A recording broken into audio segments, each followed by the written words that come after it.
when I was a kid, my mom worked 2 jobs, so I was alone in the house with 2 dogs and a piano. So I learned how to express myself, my feelings through music, and not even so much singing, but writing music. I often wonder when somebody asks me, tell me something I don't know about you, and I'm thinking, I could tell you 10 things today, but it's only a snapshot of who I am. Today is a snapshot of my life. Tomorrow it will be something completely different. Life is forever in motion. We are forever in motion. That's the way I think it's supposed to be. A house isn't a home without a dog. And anywhere Desi and I are together is home. Another myth I think in the beauty community in general is that wearing makeup makes us look younger. And I don't think that's true.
Hey everybody, I'm so happy to see you today. Thank you so much for coming back and seeing me and Desi. I hope you had a great week. I had a good week. And I am so happy to be here today. Today I am going to talk about secrets. And I don't know, you seem to like that. Whenever I put secrets in the title of one of my videos, you seem to like it and you watch it. So that's what I'm going to do today. So we're going to, what do they say? We're going to spill some tea today. I hate that. Doesn't that sound awful? Wouldn't it be better like we're going to throw some coffee? Yeah, that's my new phrase. We're going to... No, I don't like that either. Okay, let me just tell you what I want to do. I've got 11 questions about secrets, and it's going to be fun. We're going to talk about makeup and skincare, the beauty community. I've got a really cool shout out that I want to do, and I'm going to tell you some things that nobody knows. So that sounds pretty good, doesn't it? Anyway, I'm so glad you're here. Let's do this. Let's throw some coffee. Is there one secret makeup product that makes you feel like $1,000,000 every time? And I would say that probably foundation. I never met a foundation that I didn't want to try. I love foundations. I am always going to be hunting for the holy grail of foundations to just smooth away every little flaw. And when you get older, there's not that many foundations that really work for us. So when we do find a foundation that we love, it's the right shade and the luminosity and it lasts, and yeah, you can't help but feel like $1,000,000, So yeah, foundation, absolutely. All right, the second question is, what is my skincare secret?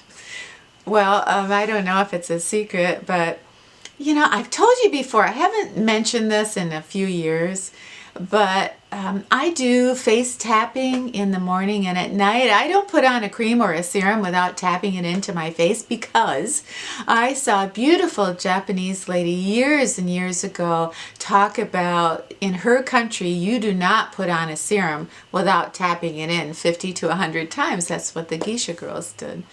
So for some reason that stuck in my mind, and I thought, well, yeah, that makes sense. You tap for tone, you tap for circulation. It helps with blood flow and collagen and all that stuff. And I don't know if that's true, but I do it. If I could secretly change something about myself, what would it be? Well, there's a lot of things I'd like to change. I mean, I'm a work in progress.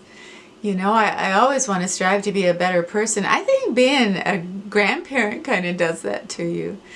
But, you know, the one thing I would love to change about myself is, you know, I stew about things. If a neighbor says something unkind to me or says something mean about little Desi, I get so mad.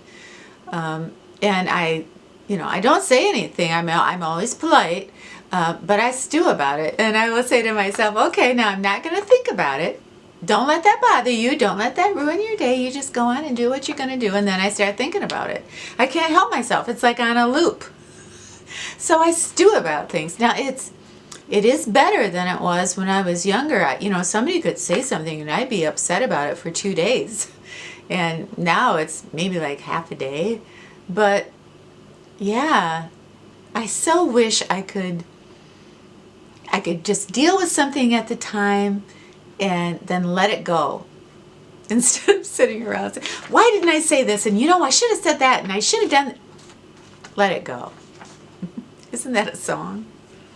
I'm a lot more prone now to stop myself and realize that my behavior seems so self-centered. It's funny, I think grandchildren do that to you. I'm much more apt to keep myself in check, to keep myself on the right road and to make sure that I'm doing things that I can be proud of. Do you have a diet secret and do you secretly have a trainer? Well, if I secretly have a trainer, he's a really terrible trainer. Because, I mean, I am working really hard to get in shape. And I put on about 17 pounds the last 5 years after I quit smoking. So I'm doing it all on my own. And I don't really think I have any secrets other than, you know, I don't eat processed food, you know. And I eat for 8 hours and I fast for 16 hours. That works out so well for me. It's called, you know, intermittent fasting. And I know so many of the gals that, you know, my fellow content creators, there's so many of them that use that as a diet aid. And I think it's just a wonderful way to lose weight. But the one thing that I wish somebody had told me when I started dieting, because I've been trying to get the extra weight off for a number of years, and what always stopped me is, you know, I would restrict what I was eating and I'd be really good and I'd be working out and I'd get on the scales and there would be nothing. I lost no weight. I lost no weight for 2 weeks. I didn't know that it takes a while for your body to get used to, you know, burning your own fat again. So, you know, before I would just quit. 2 weeks on a diet, I haven't lost any weight, I'm quit. Well, this time around, I hung in there and I got mad. It was like, oh yeah, I'm not losing any weight. Okay, well now I'm going to eat even less. And then, you know, now I lose, you know, 1 to 2 pounds every single week. Do you have a secret workout that you have never shared with anyone to stay in shape? No. Absolutely not. I have always been really honest that, you know, I'm not really a gym person, but I love to dance. I always have, you know, when I was a little girl and I'd be so upset, I'd shut my bedroom door and I would crank up the Beatles really loud and I would dance in my bedroom, and not sing. I would dance. That dancing was how I got out my feelings and my aggressions, and it was joyous for me, and I think it really helped, you know, having a good figure. So I kind of fast forward to, you know, yeah, I do sit-ups and I do some floor exercises, but basically I dance 20 to 30 minutes every day. I just goofy dance, and after supper every single night I will walk. I will walk for a half hour after I eat dinner. There's something about eating dinner and then not exercising that I think is absolutely the kiss of death. All right, next up, what is the biggest myth when it comes to the YouTube community on beauty? Oh gosh. You know, there's a few things that I disagree with. You know, probably the biggest one is I don't think you have to spend a lot of money to have fantastic skincare. I think the hype around medical grade products is just that. It's just hype. I get more out of my little $10 bottle of rosehip seed oil than any medical grade product that I ever used. Lancome sent me this beautiful bottle of Genevieve. And, I was so excited to get it, truly, because I haven't tried this in a very long time, probably 4 years. So I was very excited, and I read the ingredients, and there's, castor oil in this and different types of oils, and I was kind of excited to use it. So I stopped using my rosehip seed oil so I could really give this a shot, right? Because this is a fantastic serum. And what happened is after 10 days, I looked in the mirror and my skin looked terrible. My skin looked just terrible. I ran back to my rosehip seed oil, so now I'm still trying out the Genevieve, but I have to use my rosehip seed oil with it, or my skin just goes to crap. And that's the honest truth. That's a $10 bottle of rosehip seed oil. I think a lot about my future. I had so much fun looking for a new, bigger apartment. But I think a lot about my past lately. Like I have something to work out. All right, next up is, do you secretly have an outfit in your closet that every time you wear it, you turn heads? Heads of what? People? Dogs? I don't know. This tag is, I don't know who wrote it, but it's an interesting one. I'll tell you, there is a dress in my closet and I will show it to you. I'll model it for you. Anyway, it's a simple $20 pink cotton summer dress that I got off of Amazon. I expected nothing from it. There's nothing fancy about it. But every time I wear that dress, young men, middle-aged men, older men, oh, that's a beautiful dress. Oh, I just love that dress on you. Women, everybody asks me about the dress. Everybody asks me, where did I get it? I kid you not, wherever I go, if I have that pink dress on, people will ask about it. So yeah, I guess it does turn heads, but it's a $19 dress off of Amazon. Well, anyway, I'm going to order one in black and blue and yellow, and I'm going to have them in every color, but I just have a feeling that maybe it's the pink that does it.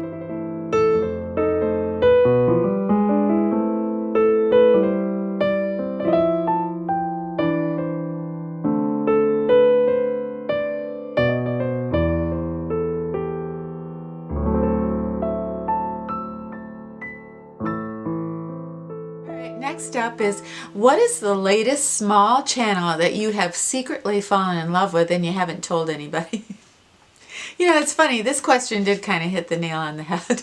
A few weeks ago I did find a new channel. Her name is Aurelia, and she is a fashion channel over 50, and I just stumbled upon her channel by accident, and here was this beautiful woman talking about fashion for us ladies over 50.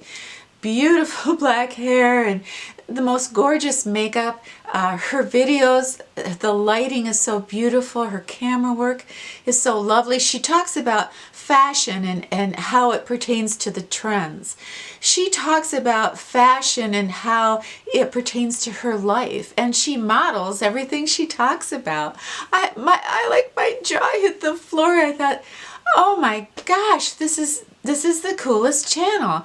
I was watching her the other night and she was talking about scarves, and I was getting so many ideas when she was modeling the scarves, and then she kind of teared up and she talked about a scarf.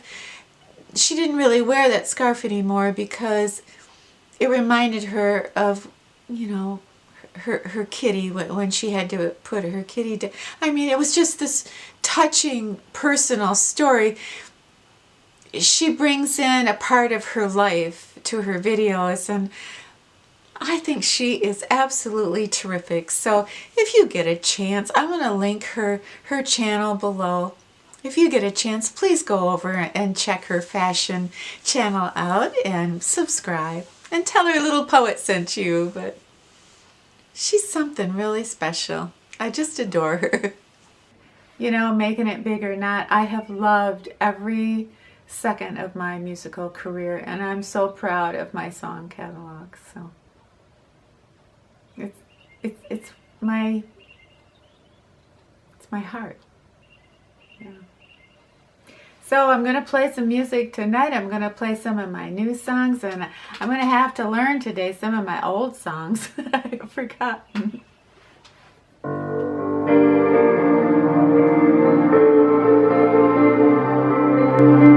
She lays down flowers once a year.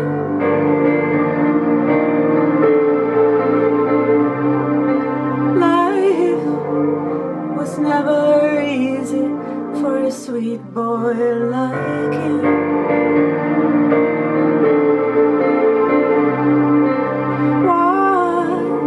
Watching Robbie's river sweeping.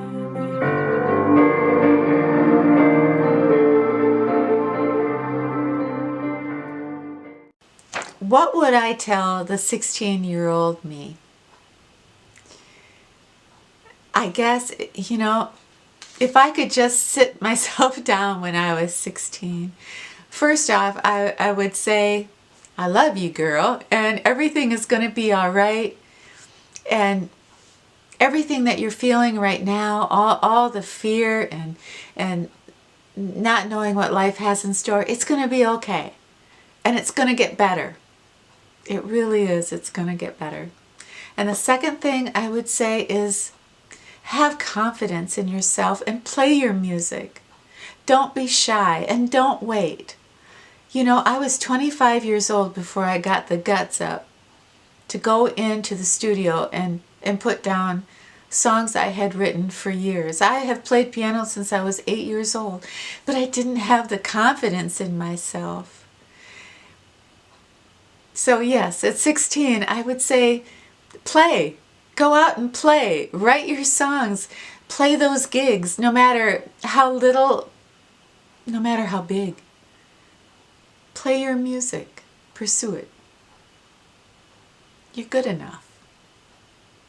You really were good enough.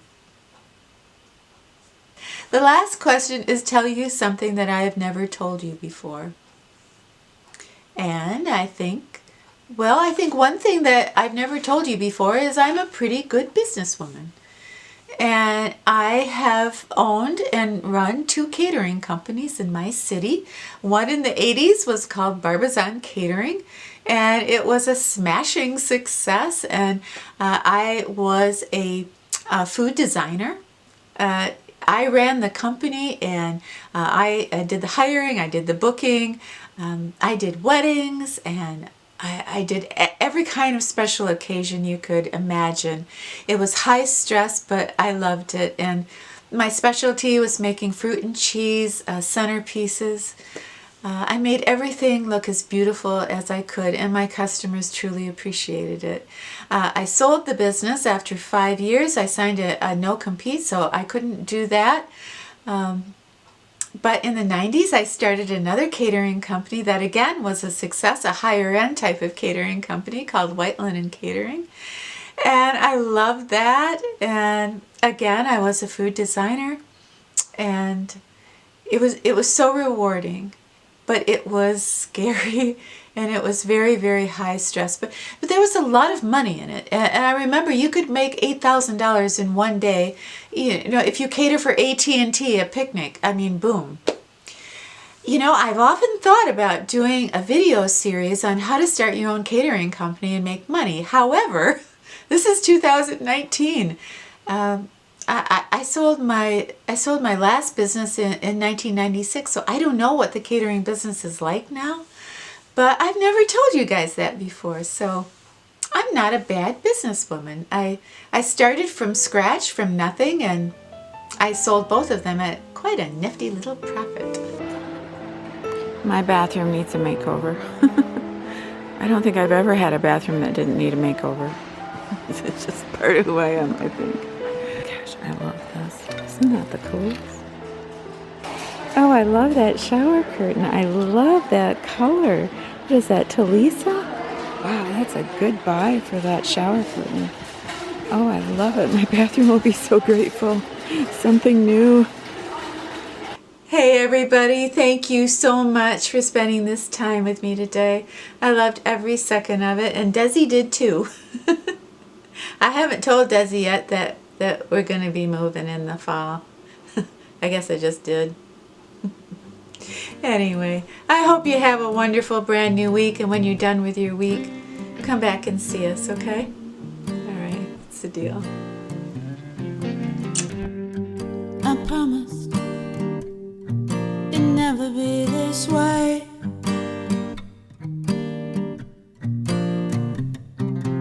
Crying over Robbie in some cafe.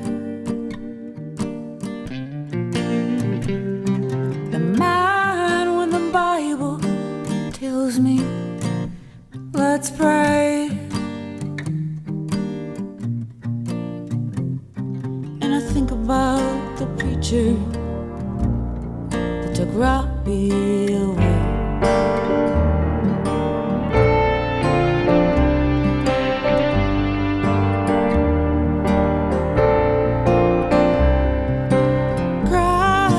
Crying over Robbie's river. The only church I've ever known. You can't help. We got a video to do. Come on, we gotta go.